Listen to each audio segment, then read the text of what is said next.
Hello, here I am again in the name of the sovereign creator of heaven and earth, the Lord Jesus Christ. Having concluded my evaluation of the Westcott and Hort critical theory, last video I started with some possible objections. Today I take up a second one, namely, why are there no early Byzantine manuscripts? Well, why would or should there be?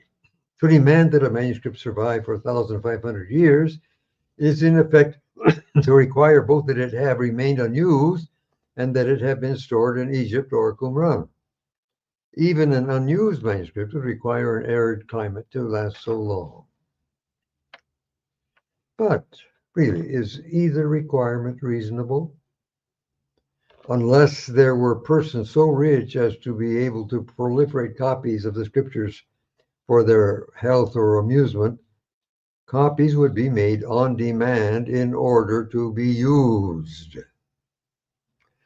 As the use of Greek died out in Egypt, the demand for Greek scriptures would die out too. So we should not expect to find many Greek manuscripts in Egypt. It should not be assumed, however, that the Byzantine text was not used in Egypt. Although none of the early papyri can reasonably be called Byzantine, they each contain Byzantine readings, period. The case of Papyrus 66 is dramatic.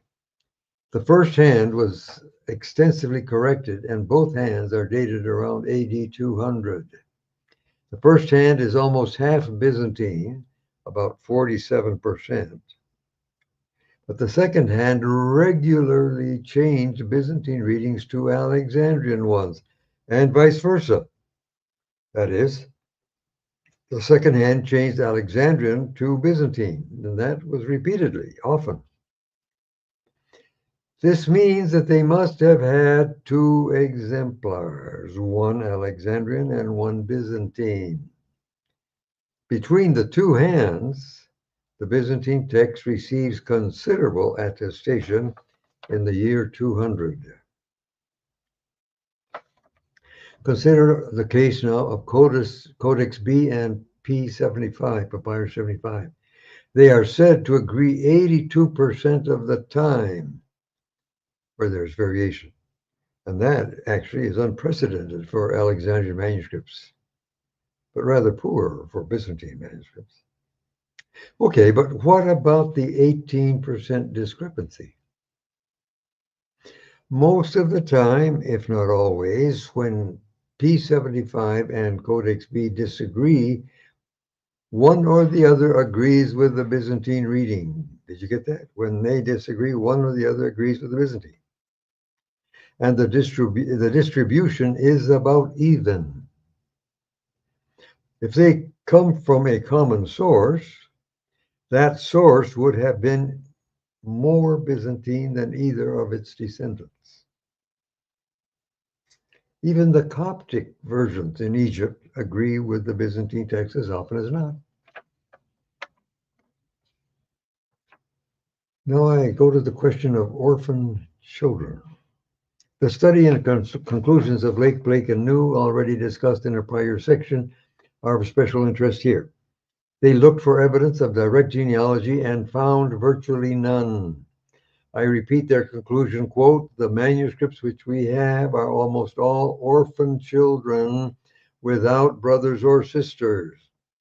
Taking this fact into consideration, along with the negative result of our collation of manuscripts at Sinai, Patmos, and Jerusalem, it is hard to resist the conclusion that the scribes usually destroyed their exemplars when they had copied the sacred books. That was 3 ancient monasteries.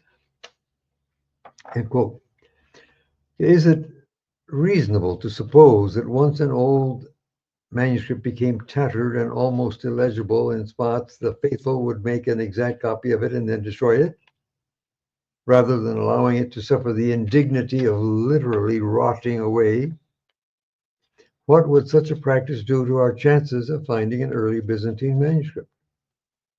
Anyone who objects to this conclusion must still account for the fact that in 3 ancient monastic libraries, equipped with scriptoria, that's rooms to facilitate the designed to facilitate the faithful copying of manuscripts. There are only orphan children. Why are there no parents?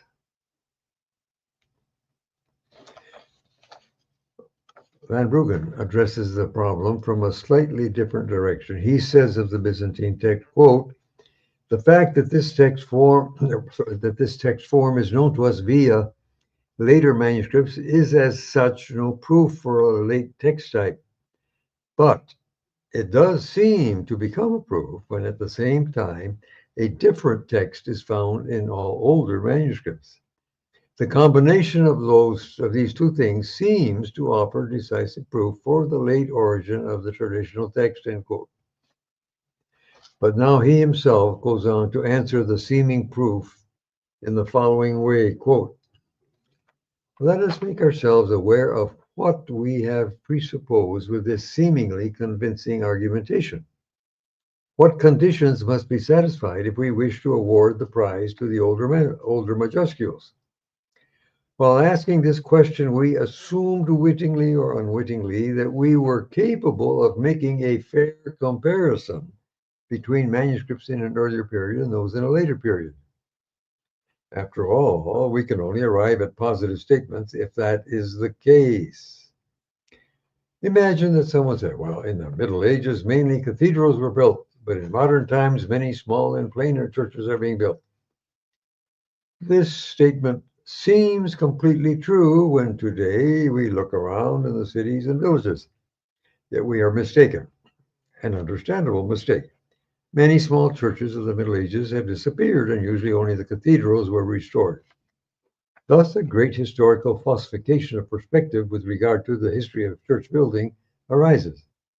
We are not able to make a general assertion about church building in the Middle Ages on the basis of the surviving materials. If we would still dare to make such an assertion, then we wrongly assumed that the surviving materials enabled us to make a fair comparison. But how is the situation in the field of New Testament manuscripts? Do we have a representative number of manuscripts from the first centuries? Only if that is the case do we have the right to make the conclusions and positive statements. Yet it is just at this point that difficulties arise. The situation is even such that we know with certainty that we do not possess a representative number of manuscripts from the first centuries, end quote. The conclusion of Lake, Blake, and New reflects on another consideration. The age of a manuscript does or must not be confused with the age of the text it exhibits. So that's okay, we know that, right? Any copy by definition contains a text that is older than it is. In Bergen's words, it represents a manuscript or a pedigree of manuscripts older than itself, and it is but fair to suppose that it exercises such representation with tolerable accuracy, end quote. Okay, so much for the orphan children. I now want to talk about the 9th century transliteration process. Van Bruggen discussed yet another relevant consideration. Quote, in the codicology, the great value of the transliteration process in the 9th century and thereafter is recognized. At that time, the most important New Testament manuscripts written in majuscule script were carefully transcribed into minuscule script. It is assumed that after this transliteration process, the majuscule was taken out of circulation. The import of this datum has not been taken into account enough in the present New Testament textual criticism, for it implies that just the oldest, best, and most customary manuscripts come to us in the new uniform of the minuscule script. Does it not?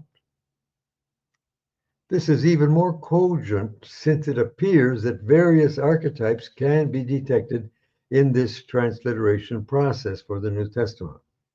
Therefore, we do not receive one mother manuscript through the floodgates of the transliteration, but several. The originals have, however, disappeared. This throws a totally different light on the situation that we are confronted with regarding the manuscripts.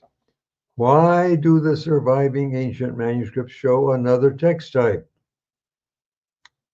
because they are the only survivors of their generation, and because their survival is due to the fact that they were of a different kind.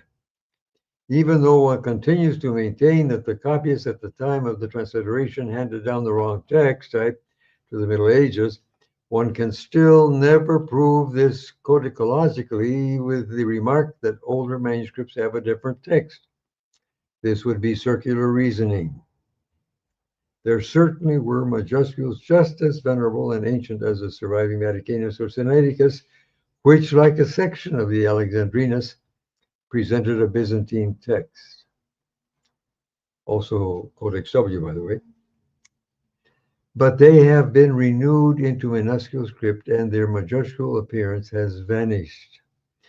Historically, it seems as though the most ancient majuscule manuscripts exclusively contain a non-Byzantine text.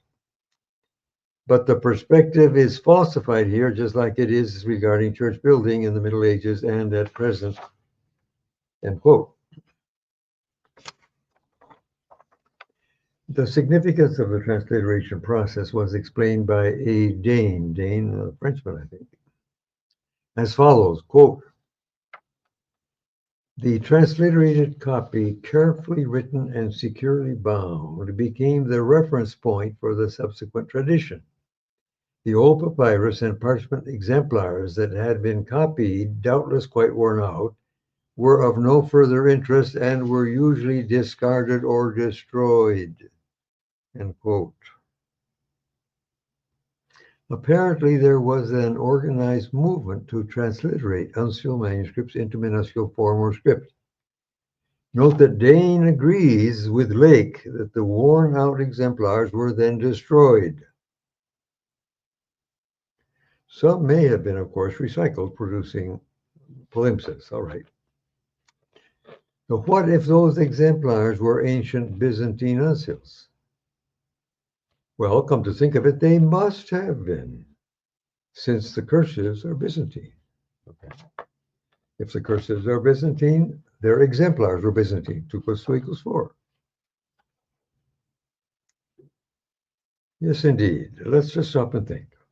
To copy a document by hand takes time and skill, and parchment was hard to come by. If a monastery had only the parchment made from the skins of the animals they ate, the material would always be in short supply. To buy it from others would take money. And where did a monastery get money?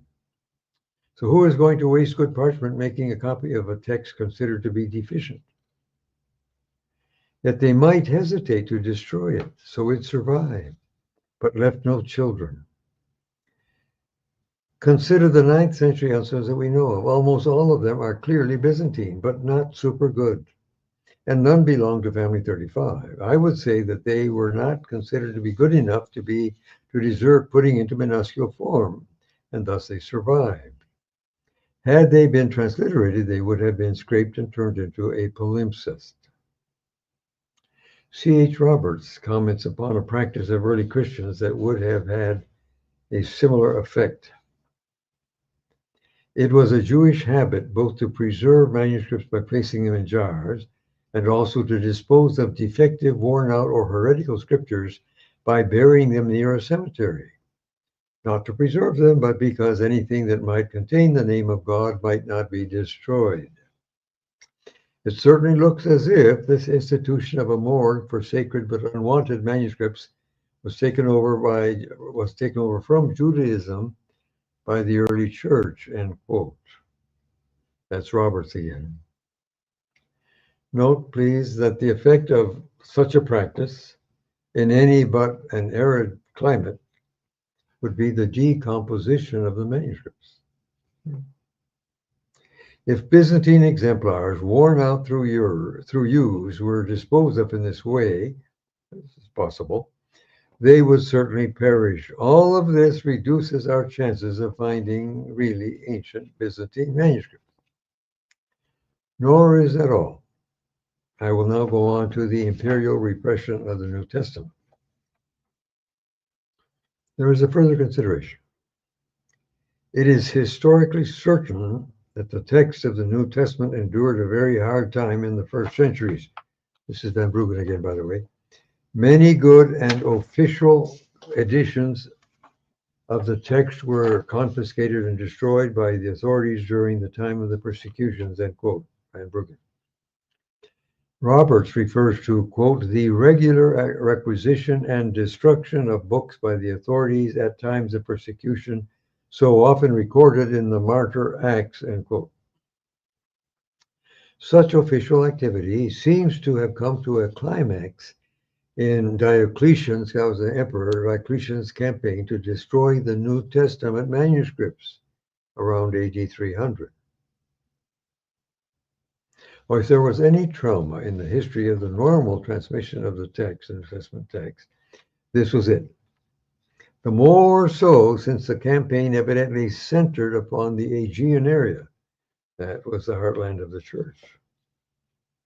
Many manuscripts were found or betrayed and burned, but others must have escaped. That many Christians would have spared no effort to hide and preserve their copies of the scriptures is demonstrated by their attitude toward those who gave up their manuscripts. The Donatist schism that immediately followed the Diocletian's campaign partly hinged on the question of punishment for those who had given up manuscripts. The Christians whose entire devotion to the scriptures was thus demonstrated would also be just the ones that would be the most careful about the pedigree of their own manuscripts. Just as they took pains to protect their manuscripts, they presumably would have taken pains to ensure that their manuscripts preserved the true reading. In fact, I argue that the campaign of Diocletian may even have had a purifying effect upon the transmission of the text. If the laxity of attitude toward the text reflected in the willingness of some to give up their manuscripts also extended to the quality of text they were prepared to use, then it may have been the more contaminated manuscripts that were destroyed in the main, leaving the purer manuscripts to replenish the earth. But these surviving pure manuscripts would have been in unusually heavy demand for copying to replace all those that had been destroyed, and they would have been worn out faster than normal. In other words, they were also condemned to be worn out precisely by copying. Just by the way, here was an excellent opportunity for the Alexandrian and Western text to forge ahead and take space away from the Byzantine, but it just didn't happen. The church rejected those types of text. So I ask, how can modern critics possibly be in a better position to identify the true text than was the Church Universal in the early 4th century? In short, the history of transmission presented herein is, if the history of transmission presented herein is valid, we should not necessarily expect to find any early Byzantine manuscripts. They would have been used and worn out, but the texts they contained would be preserved by their descendants, their copies. An analogy is furnished by the fate of the Biblia Pauperum in the 15th century. I now quote from T.H. Horn, quote, of all the xylographic works, that is, such as are printed from wooden blocks, the Biblia Pauperum is perhaps the rarest, as well as the most ancient. It is a manual or kind of catechism of the Bible for the use of young persons and of the common people, whence it derives its name, Biblia Pauperum, the Bible of the poor. They were thus enabled to acquire at a comparatively low price an imperfect knowledge of some of the events recorded in the scriptures. Being much in use, the few copies of it which are at present to be found in the libraries of the curious are for the most part either mutilated or in bad condition. The extreme rarity of this book and the circumstances under which it was produced concur to impart a high degree of interest to it. End quote.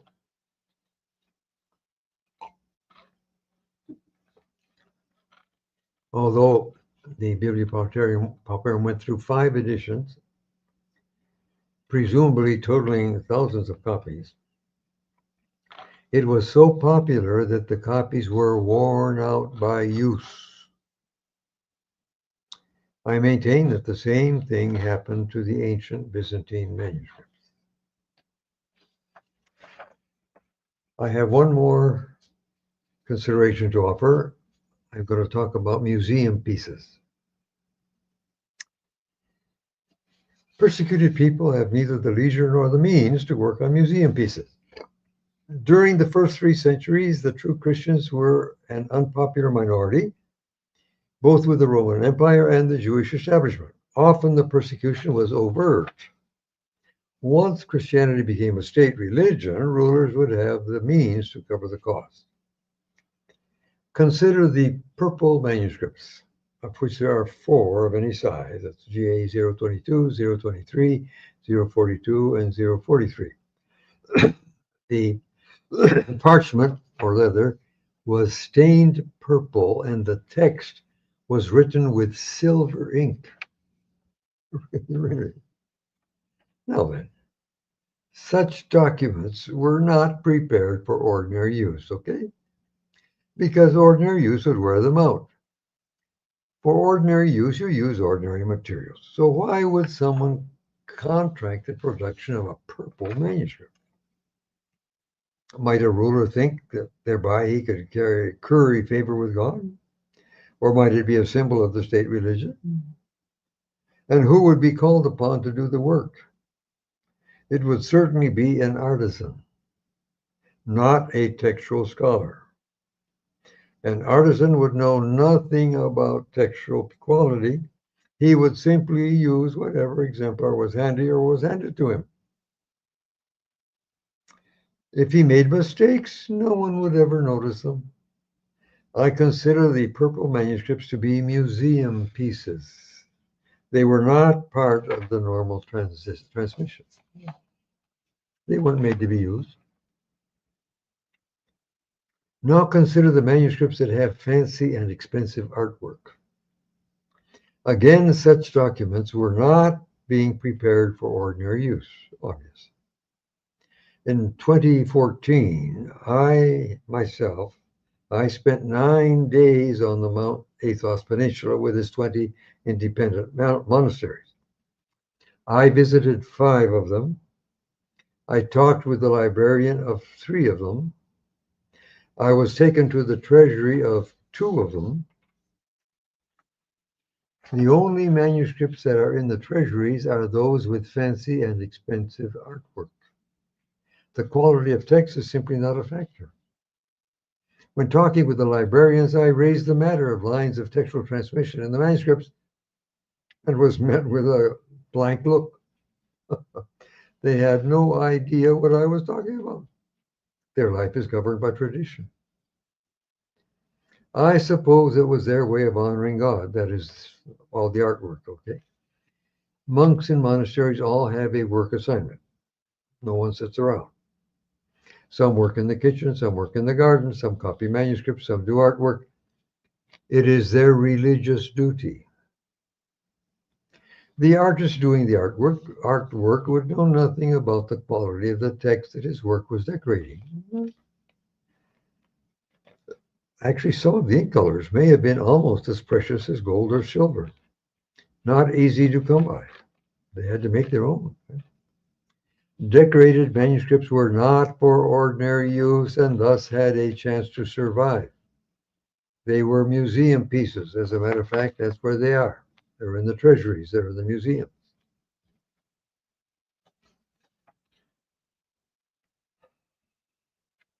Now consider the number of columns of text per page. About 10% of the papyri have 2 columns. The rest have 1 column. As for the uncials, 1 has 4 columns. That's GA01. That's Codex Aleph, Sinaiticus. 3 have 3 columns. That's Codex B and 048 and 053, 2 uncials. Around 55% of the uncials have 2 columns and the rest have 1 column. As for the minuscules, GA 460 has 3 columns. Less than 15% have 2 columns, and the rest have 1 column. For ease of reading, 1 column is best, and 2 is all right. 3 and 4 are inferior for reading. Codex Aleph Sinaiticus is a curiosity. It's the only one in the world that has 4 columns. Its text is clearly fabricated, not belonging to any known line of transmission. With 4 columns, it evidently was not intended for public reading or ordinary use. Codex B, Vats Vaticanus, is also a curiosity.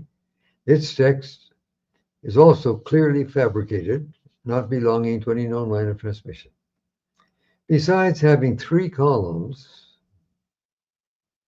which is not good for reading, it is written on very fine vellum, expensive, and therefore was not intended for public reading or ordinary use.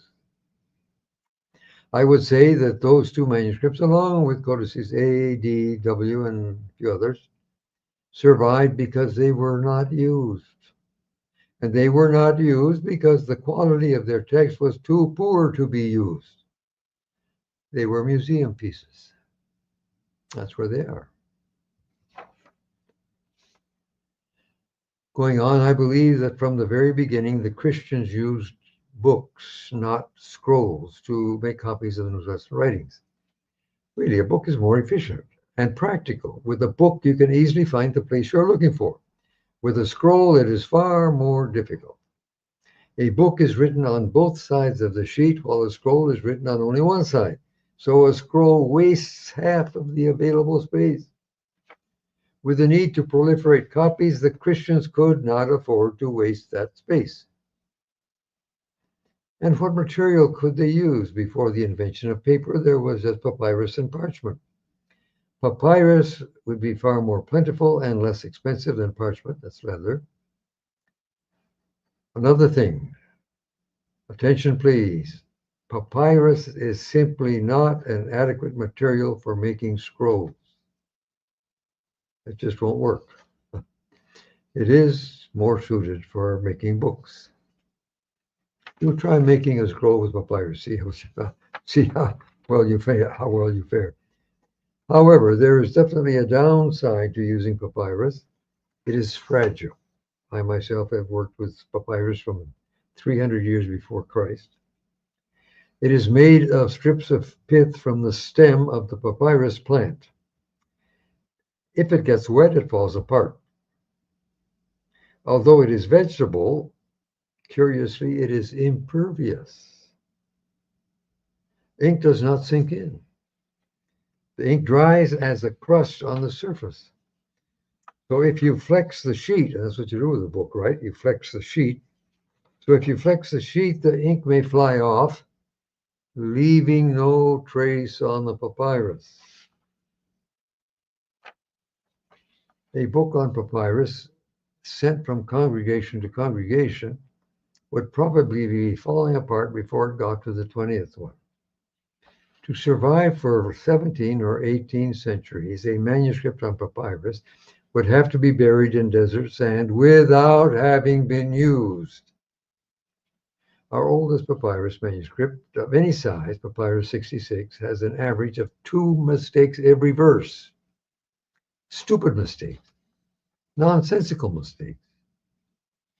It would be psychologically impossible to use it for devotional reading or study. So it was buried in desert sand. Papyrus 45 and 46 and 47 and 75, they're all bad. And they survived because they were buried in desert sand without having been used.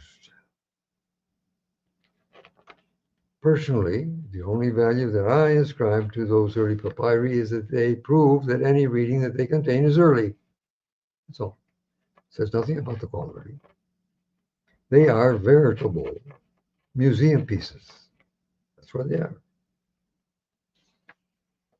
Okay, so what is my point? What am I trying to say? Why did I write about museum pieces? Well, my point is that museum pieces were not prepared in order to preserve a pure text. They were prepared for other reasons. It follows that we should not expect to find a good text in museum pieces, and therefore they should not be dependent upon as we work to identify the original wording of the text. Any and all manuscripts need to be placed in the line of transmission. A copy that is not part of a line of transmission is a fabricated copy. It is not an honest one. From the very beginning, the vast majority of copies of the New Testament writings were made by honest people, people sincerely trying to make faithful copies. Those copies were made to be used and therefore were worn out and could not survive. The more so if made on papyrus. That is why there are no Byzantine manuscripts from the early centuries. The earliest manuscripts that are even partially Byzantine are usually dated to the 5th century. However, before 1881, that was when quartz theory came out, the academic world in general, including Westcott himself, held that the Syriac Peshitta was produced in the 2nd century, and its text is heavily Byzantine. The Latin tradition is more Byzantine than anything else.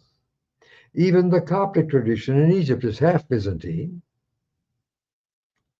Whoever produced P66 had a 2nd century Byzantine exemplar because he alternated freely between Byzantine and Alexandrian readings. It follows that the Byzantine text certainly existed in the 2nd century. And I hold that Family 35 was the core of the Byzantine tradition. To conclude, adding to all this a discussion of the quality of the earliest manuscripts in the prior section, prior video, early age in a manuscript might well arouse our suspicions. Why did it survive? And that brings us to a third possible objection. Next video, God permitting, I will take up, but there is no evidence of the Byzantine text in the early centuries. But for today, that's it. Thanks for watching.